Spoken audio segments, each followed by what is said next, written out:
Hello everyone, welcome to the YouTube channel of Yourpedia and Engineering Career Points. I am Vijayender, your mentor of mechanical engineering. So as you know, the BEL has announced the date of the upcoming exam, that is on 31st of May. Okay, and we have started the last 20-day modules here. Okay, so that will be very important for your upcoming exam, this one, because we are all going to cover all the important questions which can be asked in this particular exam, and as well as we are just providing you all the important questions in the form of PDFs also. Okay, so basically how we have started this module, we are providing you the online test series. Along with that, we are providing you all the practice question PDFs. Okay, and we are conducting the daily live classes at 5 p.m. here, in which I am going to cover all the subjects related to a particular branch here. Okay, now the question comes, let us suppose if you are not able to clear the GATE exam, so then it is a very nice opportunity to get the final selection here. All you have to do is to just practice as much as question in the last these 20 days here. Okay, so for this you have to just see the lectures daily live on lectures here. Along with that, you have to prepare the you have to cover up the practice question PDFs here. Along with that, you have to give the online test series here. That will be very important for you. And if you are able to do all of these things, then you will be able to crack this particular exam here. Okay, so that exam is going to be very easy for you. Now, some of the questions, some of the students has already shared their doubt that sir, they have not completed their syllabus here. So if you are not able to complete your syllabus in the meantime, then it will be okay, because you don't have to worry. Because if you just give the online test series, along with that, if you are practicing all the practice questions, okay, and if you are conducting the live classes, if you are able to join us at the live classes here, then it will be very good to you, because we are covering up the entire thing in a last 20 days here. Okay, so in this particular video, I am going to cover up the most important questions of the fluid mechanics, in which I am going to cover 20 questions here, and this is basically a demo lecture that how we are proceeding in this upcoming in this live classes here. Okay, which is basically conducting at the evening. So let us start with the fluid mechanics part here. So in this case, we have our first question. You can see, so in the first question, what is given to us? According to the power law model, mu is equal to m du by dy to the power n minus 1 here. In this case, what is the flow behavior index? So as you know, this n is basically known as the flow behavior index for pseudoplastic fluid here. So first of all, you have to remember that whenever we classify the fluid, there are different ways of classifying the fluid here. Okay, we have an ideal fluid, we have a real fluids, and under the classification of a real fluid, if you see, we have again a different types of fluids like pseudoplastic, dilatants, thixotropic, rheopactic, etc. Okay, so if we talk about the classification of the fluid, we have initially we have two type of fluid. That is, first one is the ideal fluid here, and the second one is the real fluid. And if I classify the real fluid, in that case you can see real fluid can be classified on the basis of the Newton law of behavior, Newton law of viscosity, in which we have Newtonian fluid,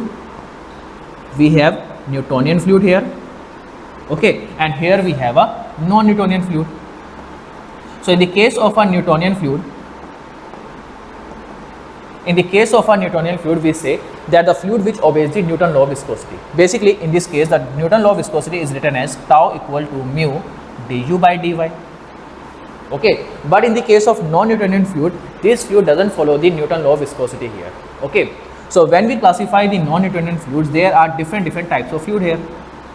So generally their classification are of two types. The first one is the time independent.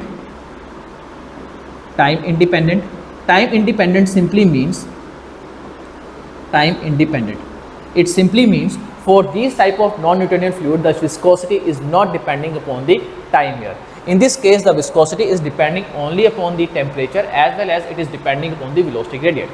But if you see here, we have a time dependent fluid.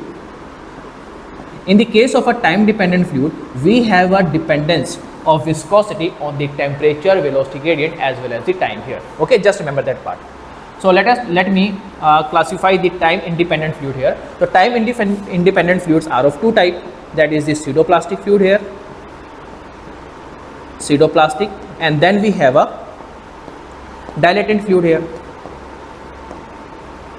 Okay, and in that case, it doesn't follow the Newton law of viscosity, they follow the power law of viscosity here. Okay, and how do we write down the power law of viscosity? Power law of viscosity is written as tau equal to mu du by dy to the power n. That is how you write down the power law of viscosity, in which if I just rewrite this expression in the form of Newton law of viscosity, you can write tau equal to mu apparent viscosity multiplied by du by dy.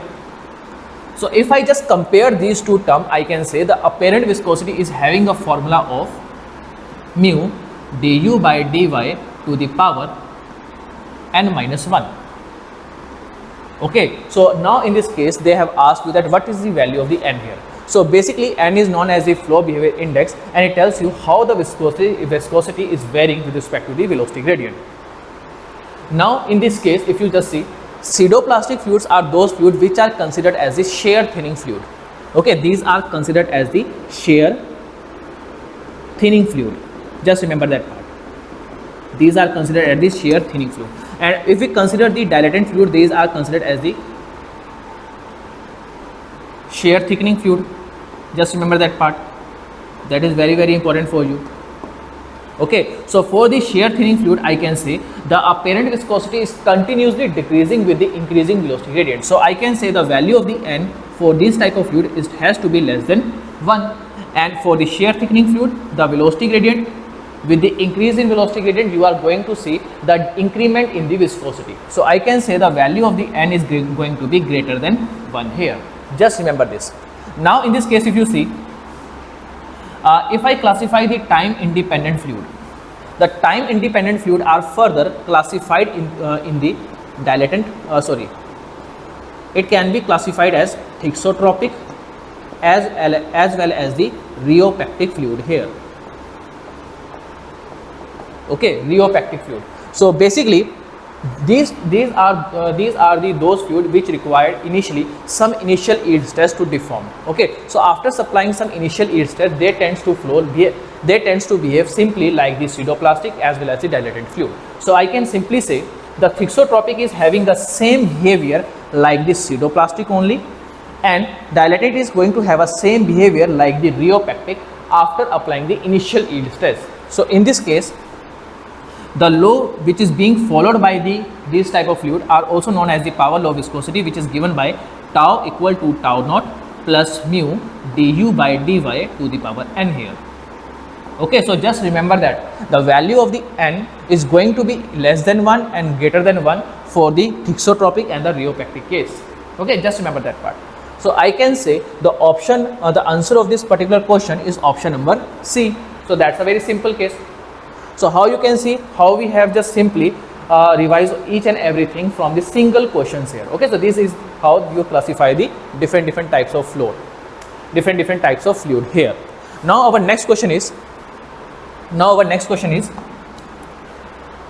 if the angle of contact of a drop of liquid is acute, then adhesion is more than cohesion, cohesion is more than adhesion, or cohesion is equal to adhesion. So first of all, just remember that this question is basically asked from the capillary phenomena here. So whenever you immerse any small diameter tube into the liquid, we have a capillary rise or a capillary fall. Okay, depending upon whether the value of the adhesion is more or whether the value of the cohesion is more. So let us suppose if you have a container in which some liquid is there. So here I am assuming which liquid is there? We have a water. We have a water present here. So what I have done, I have just simply insert a small diameter tube into this water here. Now what will happen? In this case, we observe that there is a capillary rise. Capillary rise simply means the water tends to flow, tends to rise in the capillary tube here. So why it is happening here? It is happening because in this case the adhesion is having a very large value as compared to the cohesion. Now what is the meaning of cohesion? Cohesion simply means the force of attraction between the unlike molecules, whereas the cohesion is defined as the force of attraction between the like molecules here. Just remember that. Adhesion is between the unlike molecules and cohesion is between the unlike molecules here. So I can say the water molecules are getting attracted by the pipe molecules here. Understood? Now in this case, how do we define the angle of contact first of all? So in this case, if you see, if I just create a tangent on the free surface of the water, it will be shown something like that. So I can say the surface tension is going to be act. The surface tension is going to be act in this way. Okay. So now the angle between this tangent and the and the tube surface is known as the contact angle, or I can say angle of contact here. Okay, it is known as the angle of contact, or you can say angle of contact angle here. So in this case, I can say the value of the alpha is going to be less than 90 degree, or I can say it is an acute angle. So therefore, when you observe the acute contact of angle, when the value of the adhesion is more than the cohesion here. Okay, just remember that part. So let us suppose if you dip the same tube in the mercury, in that case what will happen? In the case of a mercury, we have a cohesion value more than the adhesion value, due to which what will we observe here? We will observe a capillary dip. We will observe capillary dip, something like that here. Okay, so this is the shape of the capillary in the case when you dip it in the mercury. Now if I just define the angle of contact here, you will see the angle of contact is again defined between this tangent line and the surface of the tube. So this will be the contact angle. So I can say when the value of the cohesion is more than the adhesion, the value of alpha is going to be 90 degree. Okay, just remember that part. So in this case, the option number A will be the correct answer. That will be a simple case here. Now our next question. In a capillary tube, the weight of the liquid raised is supported by, again a very simple question is here. So now just understand what is happening when we immerse a capillary tube inside a liquid here. So again I am taking a case that we have a container and we have insert a small diameter tube into the liquid. Okay, what we have done, we have just simply insert a small diameter tube inside the liquid. Now what will happen? So if it is water, then the adhesion is going to be more than the water. The adhesion is going to be more than the cohesion only. Then we will observe we have a capillary rise, and the capillary rise is going to be like this one. Okay, this will be the capillary rise. But now why the liquid is rising in the upward direction? Now the question comes here. So here you can see on the surface of a liquid we have a surface tension. Okay, so surface tension is acting in this inclined direction. It is acting at an angle of alpha degree, you can see. So now there will be two components of this surface tension in the vertical direction and toward the horizontal direction. So I can directly say there will be a vertical component which will be equal to sigma cos of alpha, okay, in the vertical upward direction, and then we have a horizontal component of a surface tension along the horizontal plane. You can see like this one. It is sigma it is sigma sine of alpha. So this sigma sine of alpha will be cancelled out because it is equally acting all over the horizontal plane. But now this vertical force has to be balanced by something here. So you can see in this case, as the liquid is rising in the upward direction, the corresponding weight of the liquid is acting downward. Okay, so therefore I can write a sigma cos of alpha which is acting over the circular circumference of the tube, that is pi d. It has to be equal to the weight of the liquid. It has to be equal to the weight of the liquid, okay, inside the capillary tube, inside the tube here. Okay, so this surface tension has to be equal to the weight of this particular highlighted portion, this highlighted portion here. Understood? So I can say in a capillary tube the weight of the liquid raised is basically supported by the surface tension force here. Okay, or I can say the vertical component of the surface tension. So option number B will be the correct answer here in this case. Now the next part come. Question number 4. We have a differential pressure head which is measured by a mercury oil differential manometer, which is having a specific gravity of oil as 0.9, and the differential pressure reading is 600 millimeter difference of mercury level. Okay, so that simply means what we are doing, we have a simple tube in which we are using a differential manometer to calculate the pressure difference between 2 points.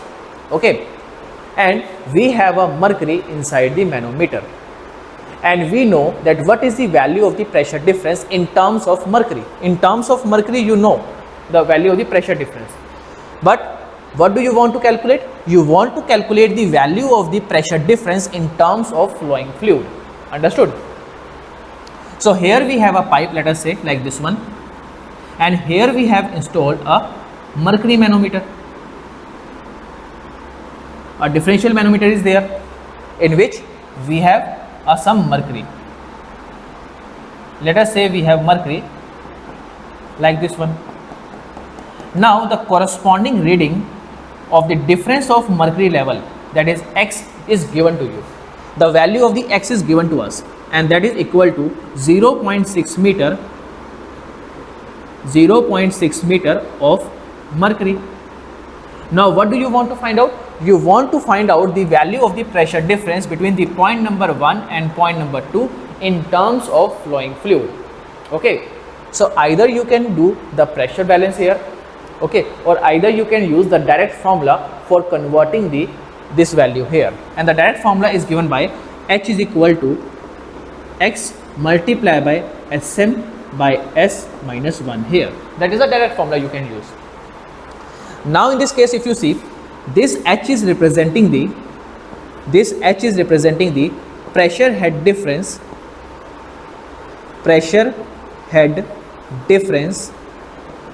in terms of flowing fluid,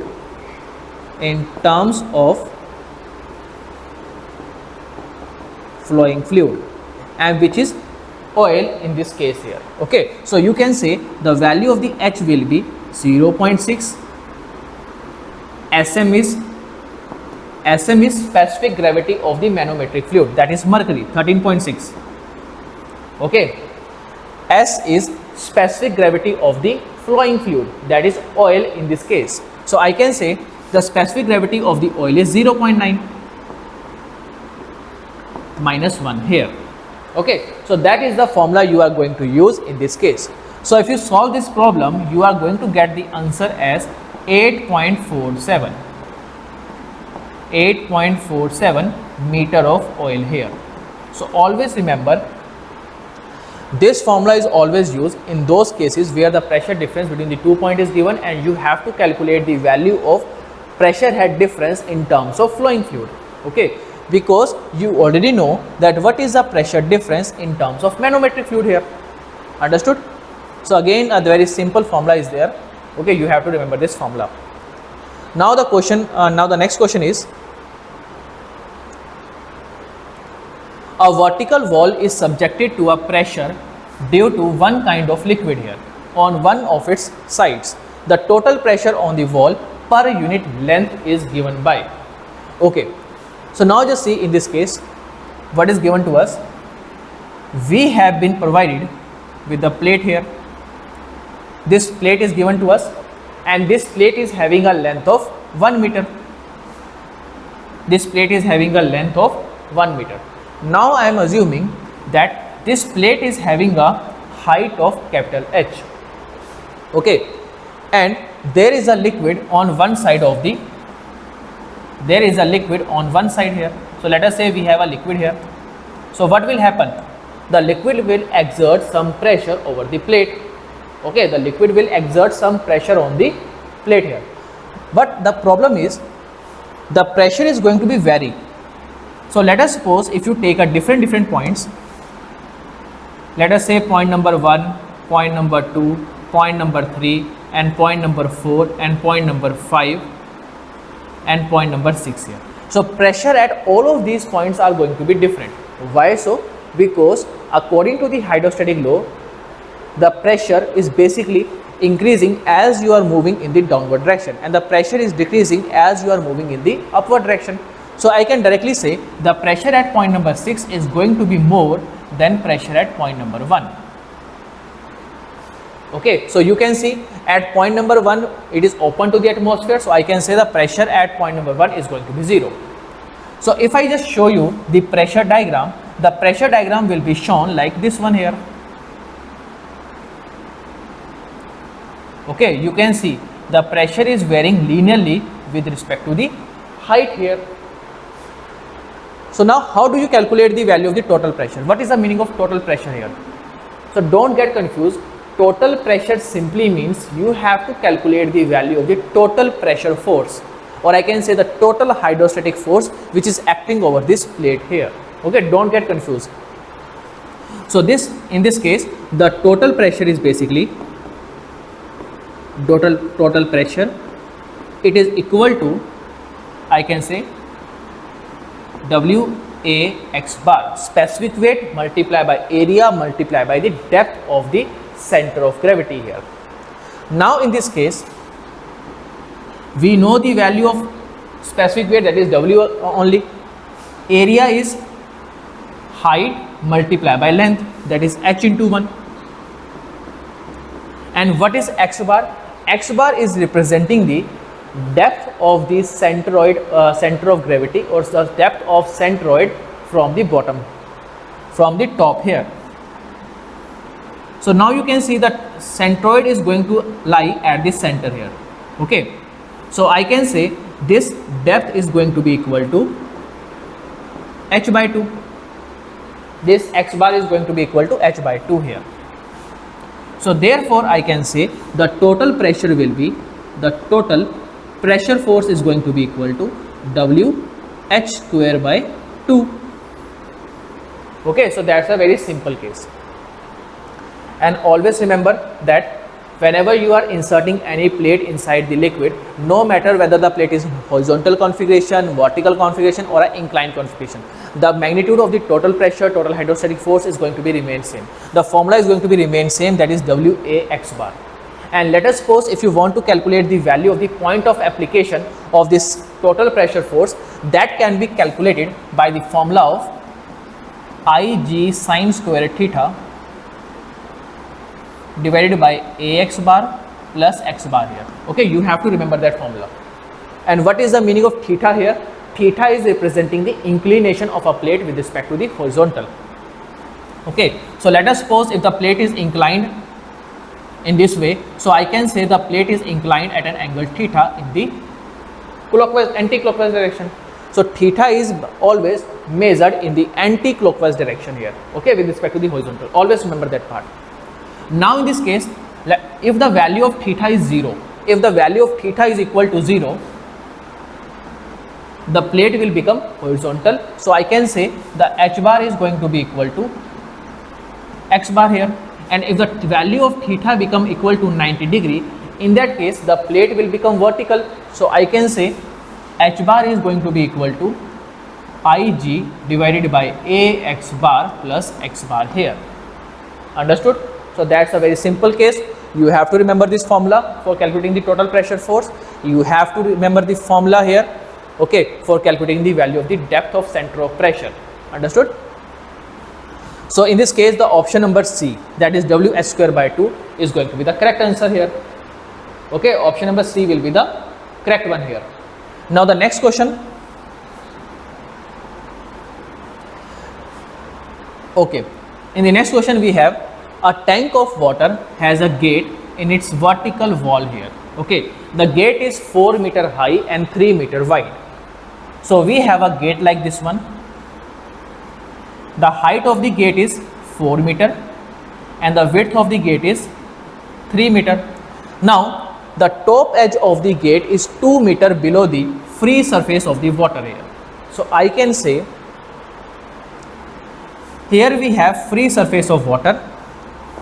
So this red color line is representing the free surface of water and the gate is lying at the depth of 2 meter.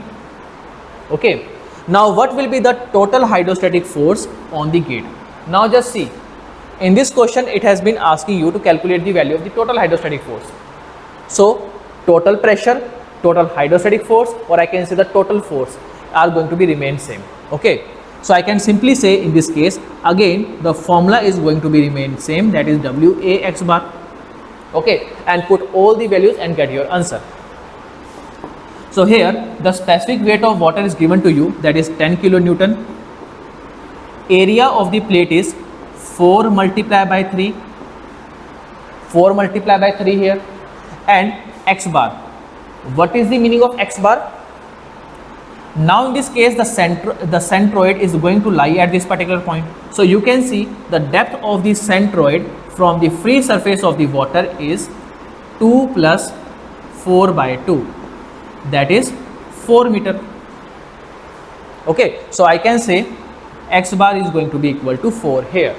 So if you solve this entire equation, you are going to get the answer as 480 kilonewton.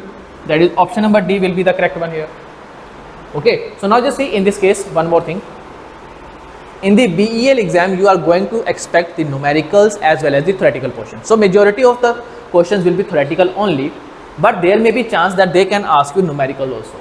Okay, so you have to make ensure that whenever you are solving the numericals, you don't have to consume too much amount of time here. Okay, you have to solve the question within 1 minute. Okay, so make ensure that you have a very you can do the calculations very fast here. That will be much better for you. Okay, so that you can complete the paper in the defined period here. Now the next question: a large metacentric height in a vessel improves the stability and makes the periodic time of the oscillation longer. Improves stability and makes periodic time of the oscillation shorter. Has no effect on the stability or the periodic time of oscillation. So first of all, understand metacenter is a very important concept for these floating bodies here. Why so? On the basis of the value of the metacentric height, you define the stability of the body as well as the periodic time of the oscillations here. Okay, that you have to remember. Now in this case, if you just see, first of all, the metacentric height. How do you calculate the value of the metacentric height? So let us say we have a body like this one, which is floating in the liquid here. Okay, so in this case I am assuming that this is the metacenter, this is the center of gravity, and this is the center of buoyancy here. Now in this case, the distance between the B and M, the distance between the center of buoyancy and the metacentric height, it is basically known as the metacentric radius. Just remember that part. It is known as the metacentric radius here. And similarly, the distance between the G and M is known as the metacentric height here. So metacentric height is a very important concept for the floating body here, because the stability and the periodic of the oscillation time is basically defined on the basis of GM parameter only. And there are two ways of finding out the metacentric height of the floating body. Either you can use the analytical formula, or either you can use the experimental formulas here. Okay, so if I talk about the analytical formula, then the value of the GM is given by BM minus BG here. That will be equal to I upon V bar minus BG here. That is the formula of the metacentric height here. This is the experimental formula. Okay, and experimentally, how do you calculate the value of the GM? Experimentally, the GM is calculated by Wx tan of theta divided by capital W. Okay, that is the formula for calculating the value of the metacentric height here. Okay, so you have to remember this formula. These are very important for you. Now the next part, in this case, how the metacentric height and the periodic time of the oscillations are related to each other. So there we have a formula of T is equal to 2 pi K divided by root G into GM here. So now you can see that periodic time is inversely proportional to the metacentric height here. Okay, so larger the metacentric height, larger the value of the metacentric height here, smaller will be the periodic time of the oscillation here.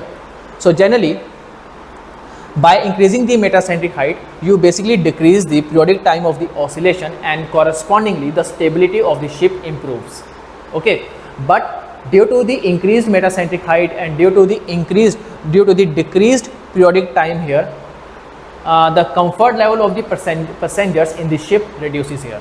Okay, you have to remember that part.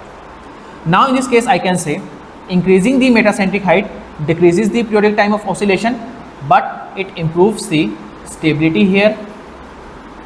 It improves the stability here, but decreases the comfort level, but decreases the comfort level of the passenger here.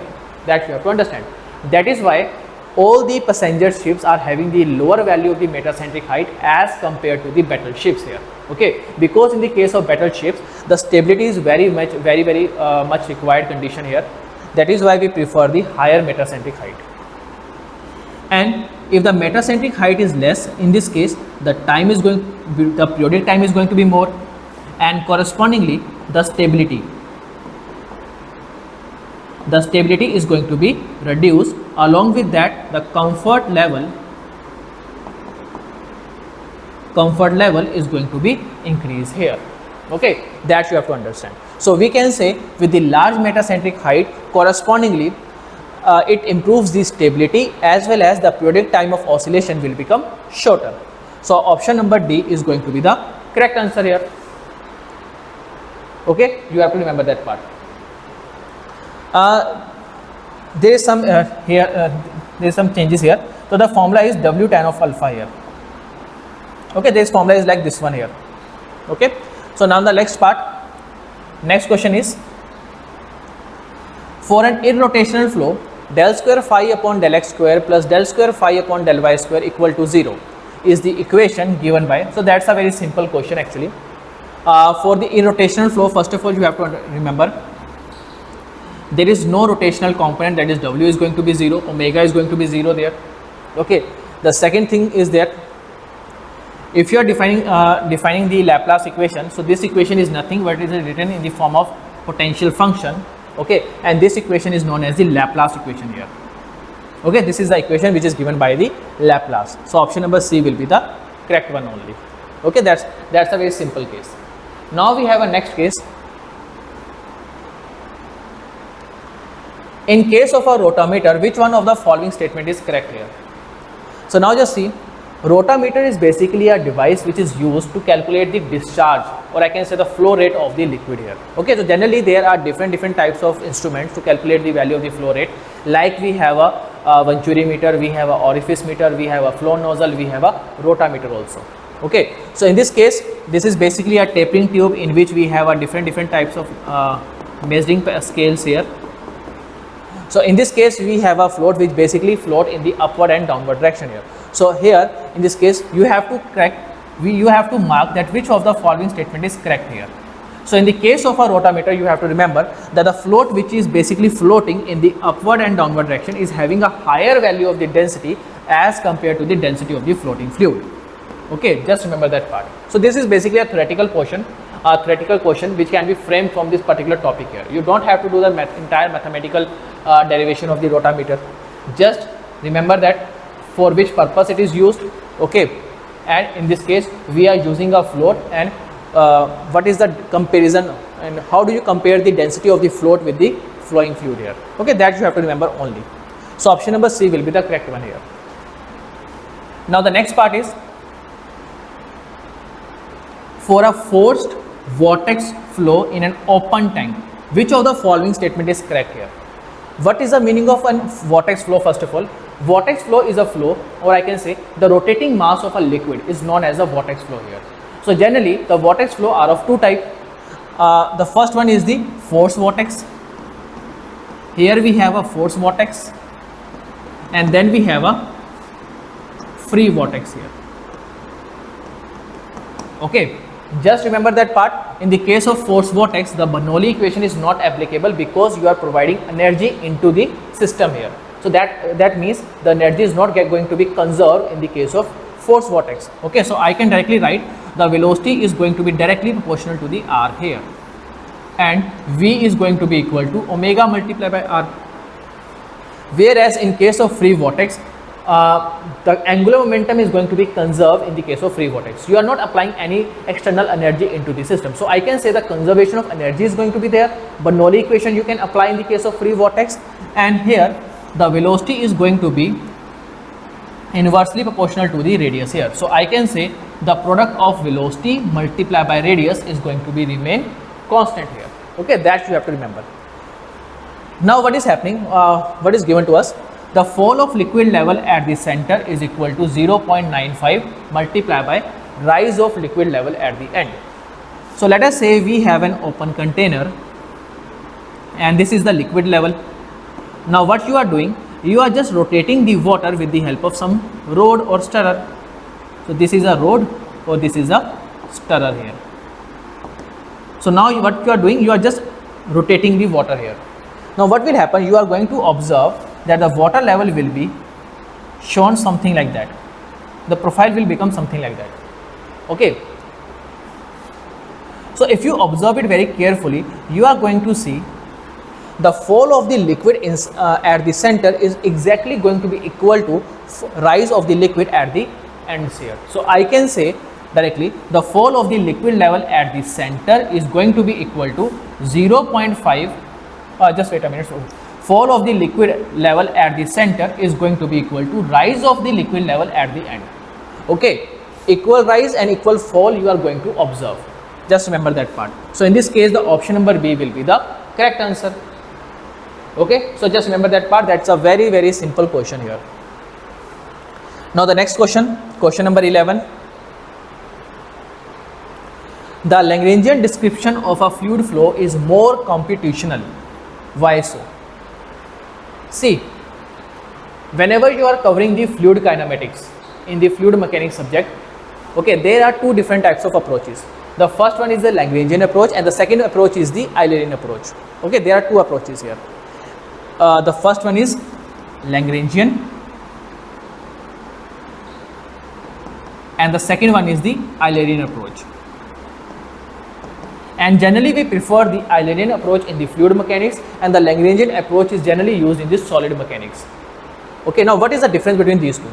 Basically in the case of Lagrangian approach, what you do, you just try to study the only single fluid particle. You are just tracing the single fluid particle and you are studying the displacement, velocity, acceleration of that only single particle here over the period of time here.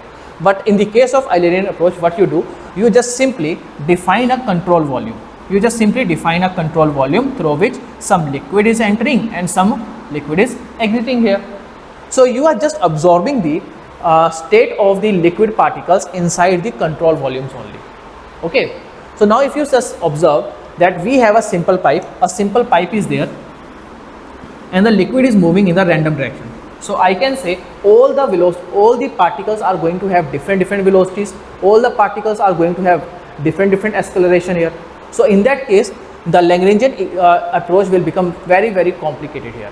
Okay, so that's why we normally prefer the Eulerian approach in the case of fluid mechanics.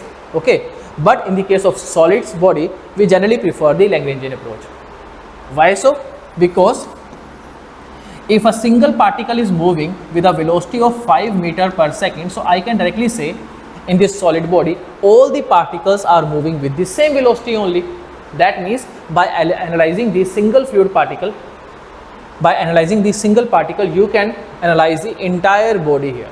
That is why the Lagrangian approach is generally preferred in the case of the solid mechanics here. Okay. Now what is given to us? It is required to track movement of a large number of fluid particles with time here. Yeah, that is correct here. Okay, because you are dealing with the single fluid particles only. So you can say we have infinite number of particles in the fluid flow. So that will be very complicated. That will become very complicated to analyze all those fluid particles here. So the option number A will be the correct answer here. Next question. Question number 12. For the water is flowing through a 20 centimeter diameter pipe with a friction factor F equal to 0.04. The flow will be viscous, non-viscous, both viscous, non-viscous or none of the above. How do you approach this question here? So in this case we have been provided with the value of diameter, that is 20 centimeter.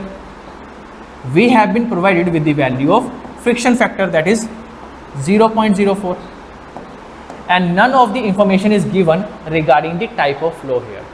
Okay, you don't know whether the flow is laminar or turbulent. Then how you are going to proceed here in this case?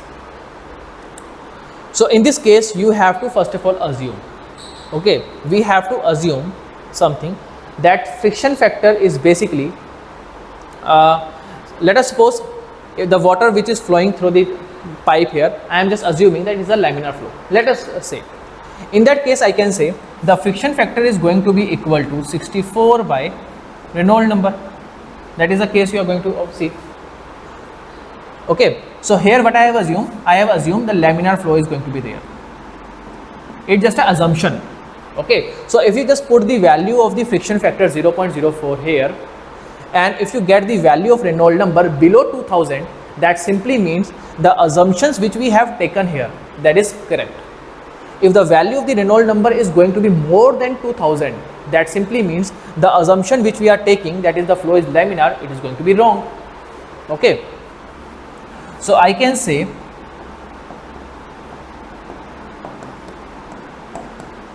the value of the Reynolds number is coming out to be as here 1600. Okay, so you can see the formula which we have used is of laminar flow, and corresponding to this value of the friction factor, the value of the Reynolds number is coming out to be as 1600 only. That means the assumption which we have taken is the correct one here. So I can directly say the flow is going to be viscous in nature. Okay, so again this is a very simple question here. Now the next part, the pressure drop for a relatively low Reynolds number flow in a 600 millimeter 30 meter long pipeline is 70 kilopascal. What is a wall shear stress? Okay, so we have been provided with the value of pressure drop. Pressure drop is given to us 700 kilopascal. We have been provided diameter. We have been provided with the diameter, that is 600 millimeter. We have been provided with the length, that is 30 meter here. Okay, and what do you want to find out? You want to find out the value of the wall shear stress.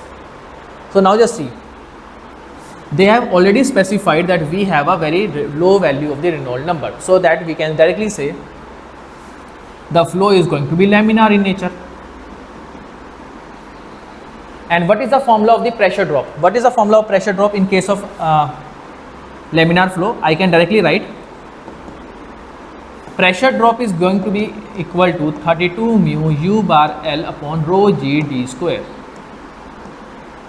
Okay, but this formula is not going to be applicable in this case. Why? Because we want to calculate the value of the wall shear stress, and the wall shear stress is having a formula of minus del P by del X multiplied by R by 2.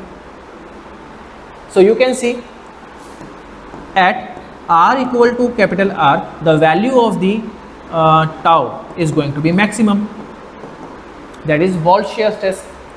So I can directly say tau is equal to tau max is going to be equal to minus del P by del X multiplied by R by 2 here. Okay, that is the formula you are going to use. Now in this case, just put all the values here. Tau max you have to calculate. Pressure difference between the 2 points is already given to you, that is 70 kilopascal.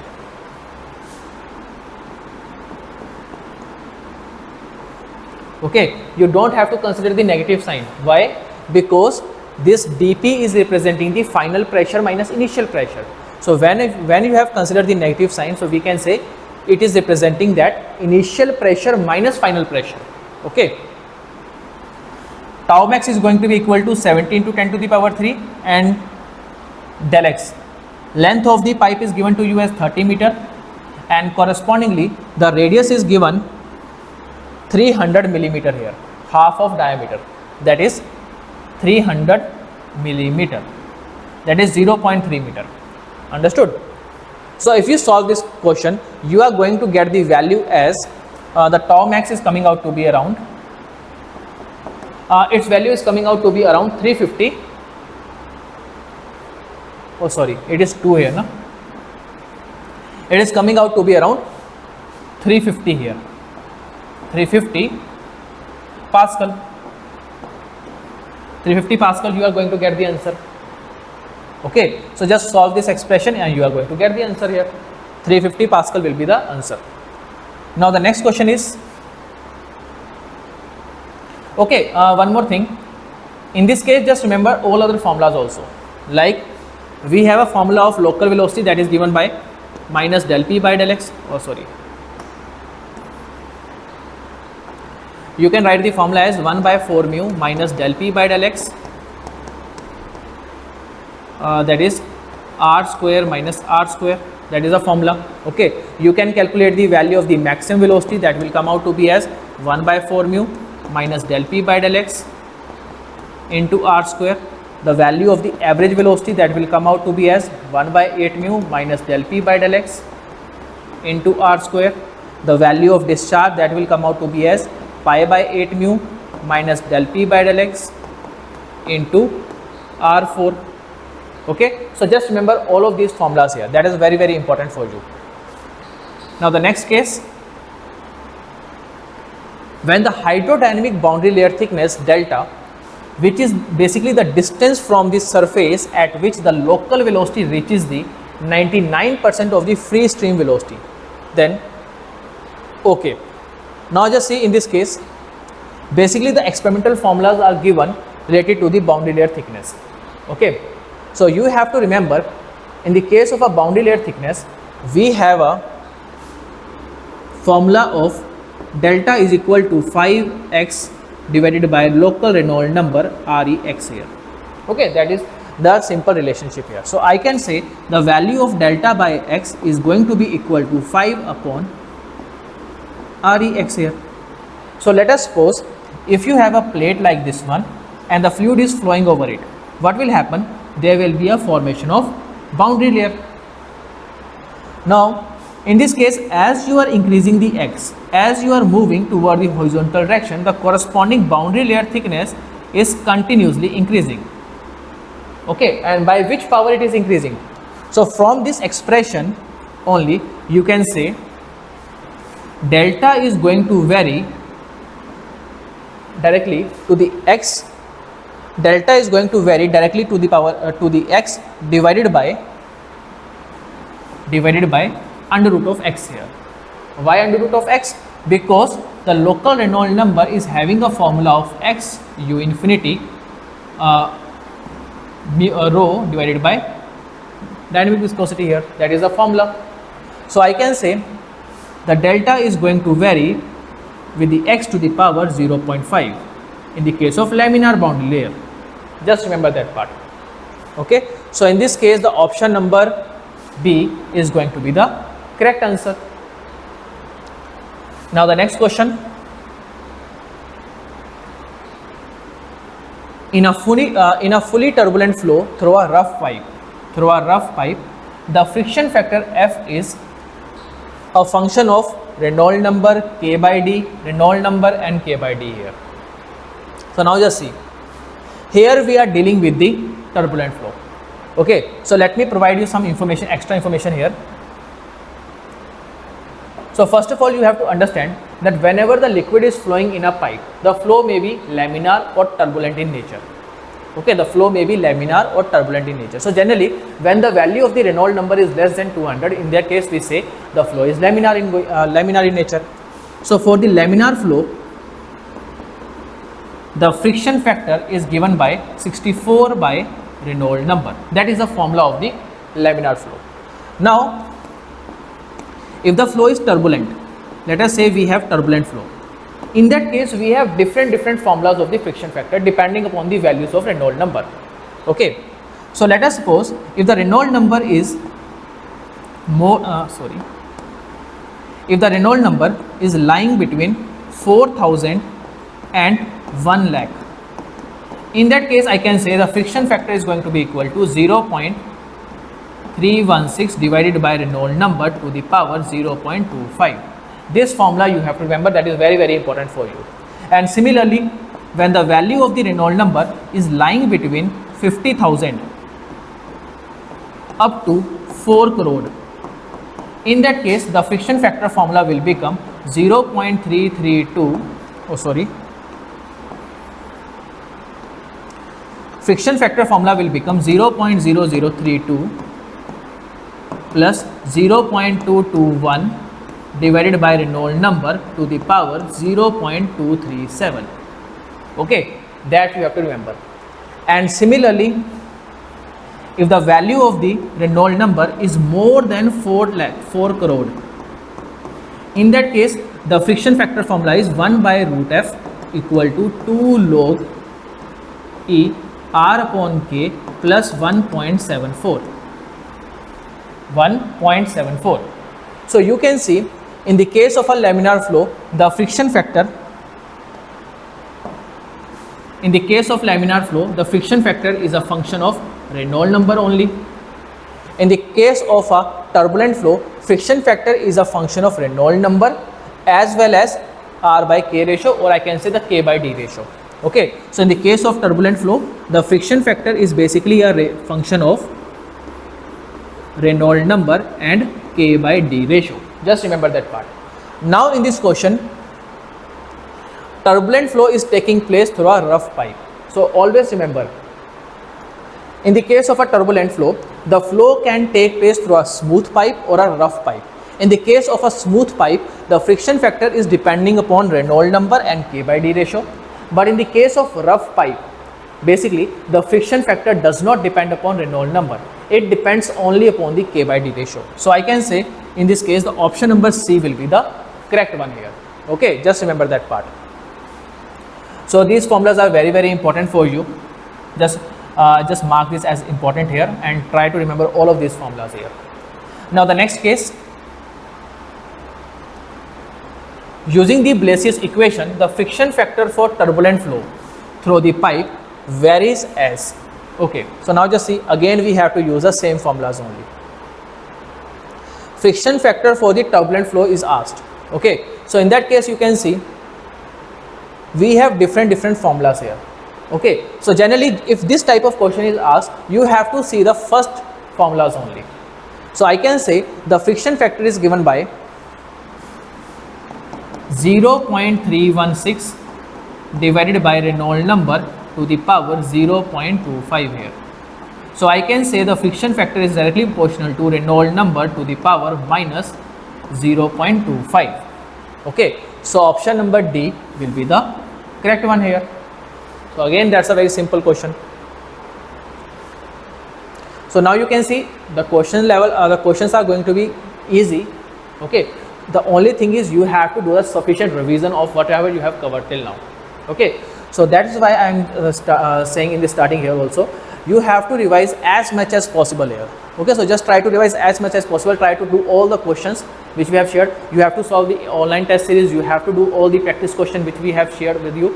Okay, along with that, you have to cover all the questions which we are basically covering in the online classes here. Now the next part, a turbulent pipe flow is said to be in the transitional region if the friction factor is independent of the Reynolds number, is independent of the relative roughness, independent of both the Reynolds number and the relative roughness here.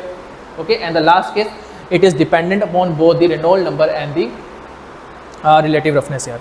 So just see, the turbulent pipe flow, if it is in the transitional region, in that case basically you can consider it as a flow through a the turbulent flow through a rough pipe here. So I can directly say the friction factor is basically a function of Reynolds number as well as roughness ratio here. Okay, so therefore the option number D will be the correct one. Next case, Stanton diagram. The Stanton diagram is a plot of friction factor against the Reynolds number, friction factor against log of Reynolds, and so on. Okay, if you remember, in fluid mechanics we normally cover a Moody's chart here. Okay, we have a Moody's chart. So Moody's chart is basically plotted between the friction factor and the Reynolds number. Between the friction factor and the Reynolds number. So there we saw the graph is plotted like this one here. So what does it says? It simply says as you are increasing the Reynolds number, initially the flow is going to be laminar in nature. So that means the friction factor is depending only upon the Reynolds number here.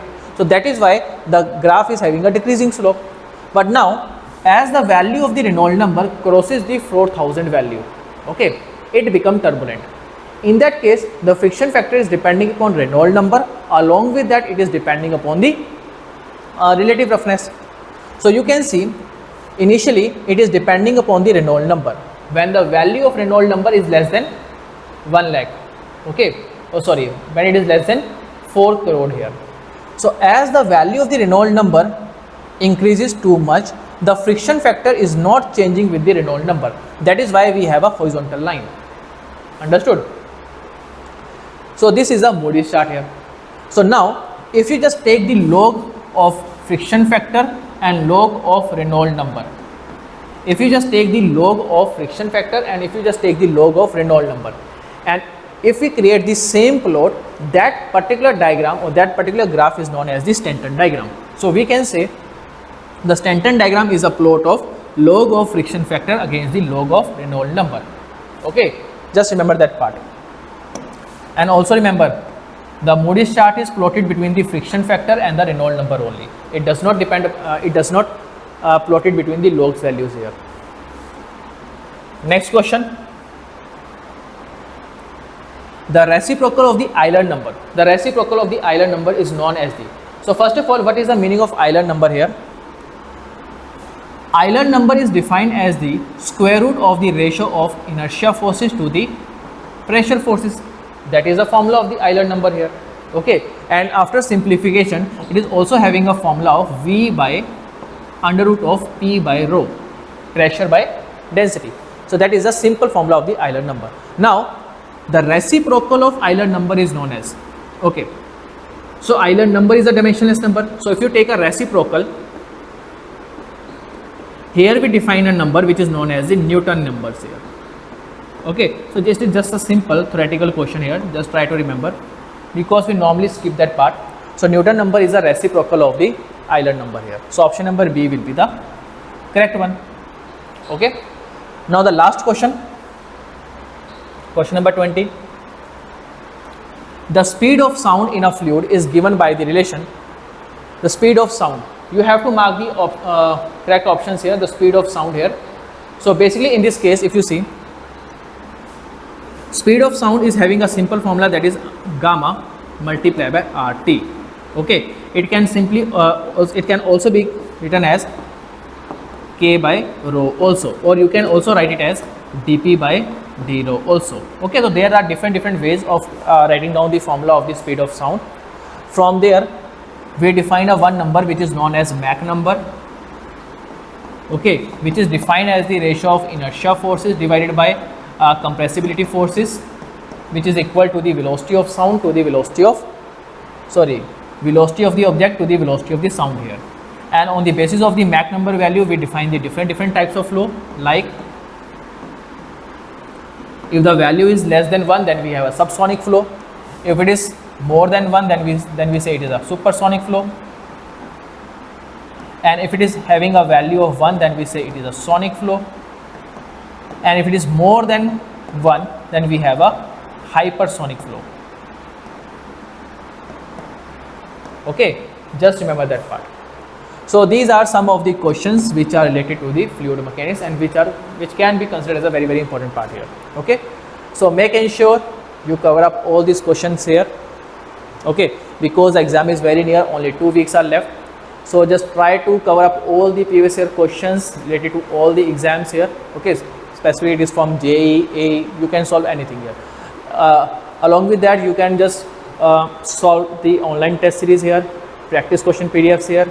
Okay, and we are also conducting the online classes here. Understood? And if you are not able to cover up the entire syllabus, then it is also okay. Okay, don't get nervous here. Just try to do as much as questions here. Okay, that will be important and that will be required thing for this particular exam here. Okay, so that's it for this particular class here. So thank you very much.